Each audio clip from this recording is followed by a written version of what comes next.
Hi, everybody. Welcome to the Apocrypha Apocalypse. I am Gary Machuda, and we are in the most important sections in our series on Josephus and dismantling the canonical interpretation of Josephus against Appian.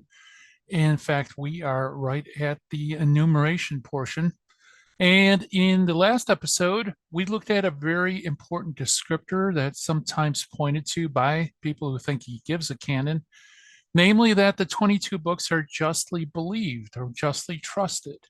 And we showed in the context, and here's a spoiler alert for those who haven't watched the last episode, which you need to, is that we shown in the context that definitely means that it's most trusted data. It's most credible in terms of historiography. It's not the ascent of faith. So today we're going to continue and look at Josephus and what he has to say about the 22. And we're also going to ask another very, very important question. And before that, I want you all to fasten your seatbelts because the Apocrypha Apocalypse begins right now.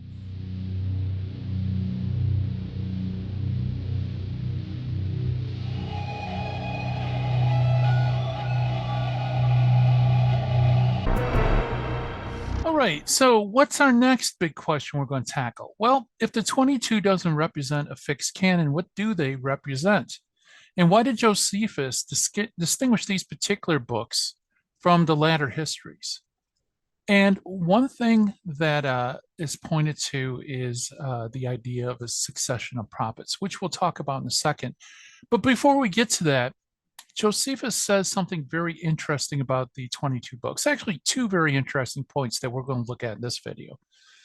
The first point is he says the Judean histories during the period concerned, well, that's during the period of the 22 books, consist of a precise set of only 22 books, which are said to contain, quote, the record of all time, unquote. Now, this phrase is puzzling because the 22 books do not encompass a record of all time. As Josephus himself notes, when he says that they terminate at the time of Artaxerxes, and Artaxerxes was centuries earlier to Josephus, right? So when he says that the 22 books contain a record of all time, what's the all time referring to? I think Barclay gets it right in that he explains that Josephus is not referring to the full scope of history, that is, from creation unto Josephus's own time, but rather to the comprehensiveness of the history recorded within that stipulated period, namely creation to Artaxerxes. So he's referring to the comprehensiveness of the histories contained during that period. And we're going to flush that out further as we continue in this series. So just put that in your back pocket. Another puzzling feature or description of the 22 books is that in his enumeration, he gives this. He says, from the death of Moses until Artaxerxes, king of the Persians after Xerxes, the prophets after Moses wrote the history of what took place in their own times. And that's against Appian 140. Okay. What's odd here is why did Josephus deem it important for him to note that this Artaxerxes that he's talking about is the king of the Persians after Xerxes, right? What difference does that make? Why didn't he just say he's the king of the Persians? Why throw in Xerxes, right? Why is that important for the reader to know about that? Well, Barclay again explains, and again, I think he hits the nail on the head on this part.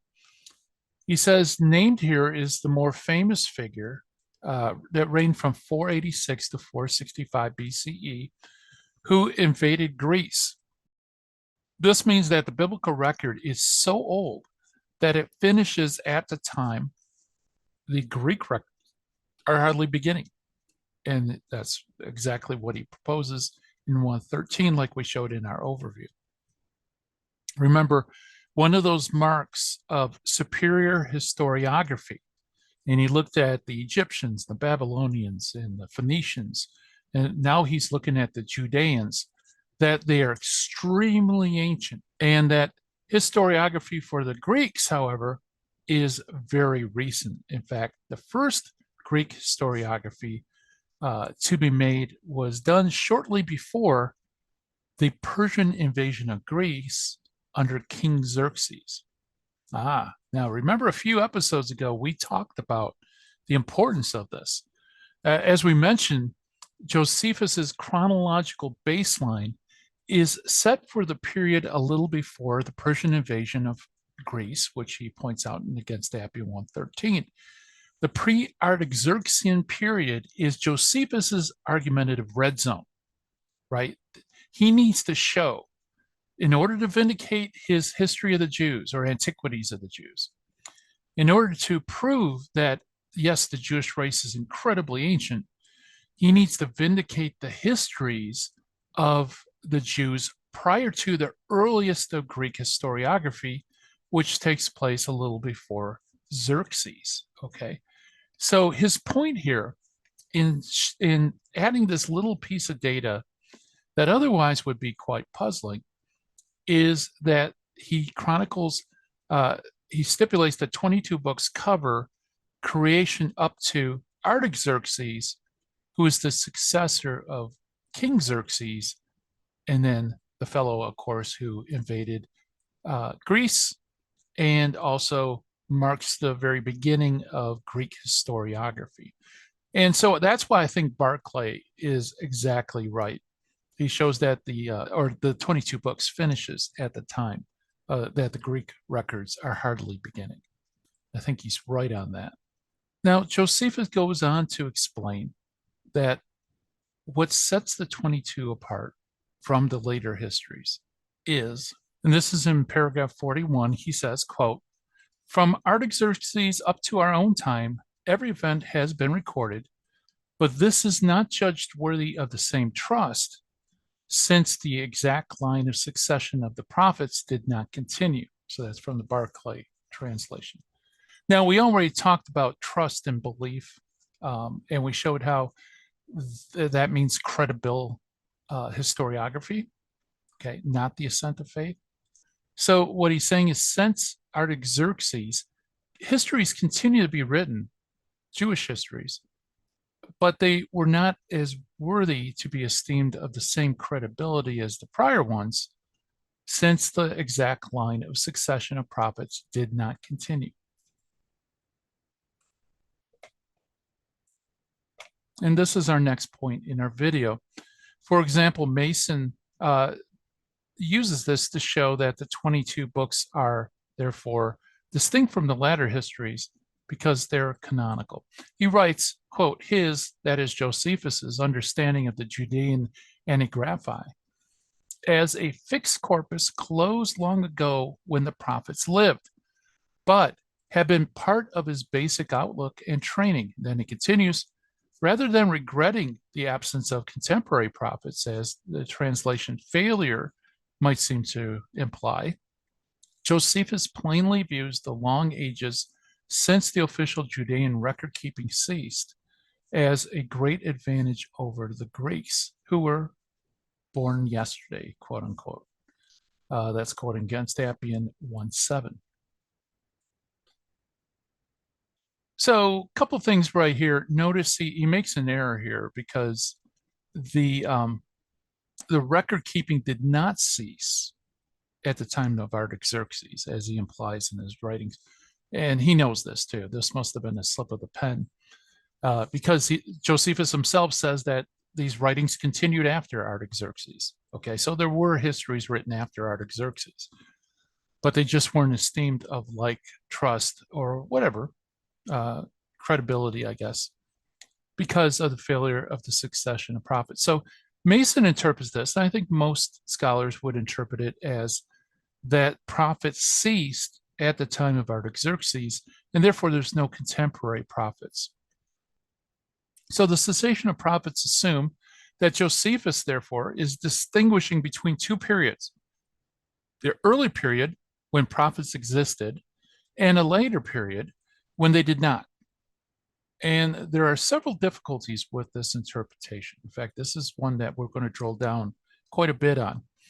First difficulty with this is it contradicts what Josephus states in the immediately preceding context, namely that only prophets can write history. We see that in 137, where he says, naturally then, or rather necessarily, seeing that it is not open to anyone to write on their own accord, nor is there any disagreement present in what is written, but that prophets alone learned by inspiration from God what happened in the distant past and most ancient past, and recorded plainly events of their own time just as they occurred. Among us, there are not thousands of books in disagreement and conflict, but with each one, but only 22 books containing the record of all time, which are rightly trusted. And that's basically what we just covered. And in fact, we noted that this point, as we have argued, is a key component in Josephus's overall argument of the superiority of the Judean histories in terms of their regulations. Remember, that was one of those points that he compares Greek historiography with the superior record keepers, right? One of them is it's regulated. It wasn't open to anybody to write histories. Therefore, only certain people were designated. For Israel, only prophets could write history. And therefore, there's not innumerable books like the Greeks have. He actually says myriads of histories, but there are 22. Okay, so it's very specified from creation to Artaxerxes. Okay, so follow me on this. Since only prophets can write histories, and histories have been written after Artaxerxes, it follows, therefore, that since histories continue to be written, that they must too be prophet-written histories, right? So anybody that tries to interpret Josephus as saying that there was a period where prophets existed, and then after Artaxerxes, prophets ceased to exist, that brings this in direct conflict with what Josephus had just laid out, and one of the major points that he's been laying out in Against Appian.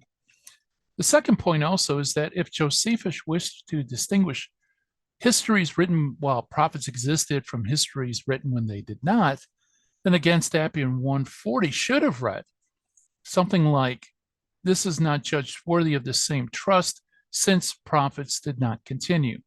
Or it should have said something like, the failure of prophets to appear, or even the failure of prophets to appear in succession, right? But according to Josephus' own words, it is not history writing prophets that ceased, but rather the exact succession of prophets that failed.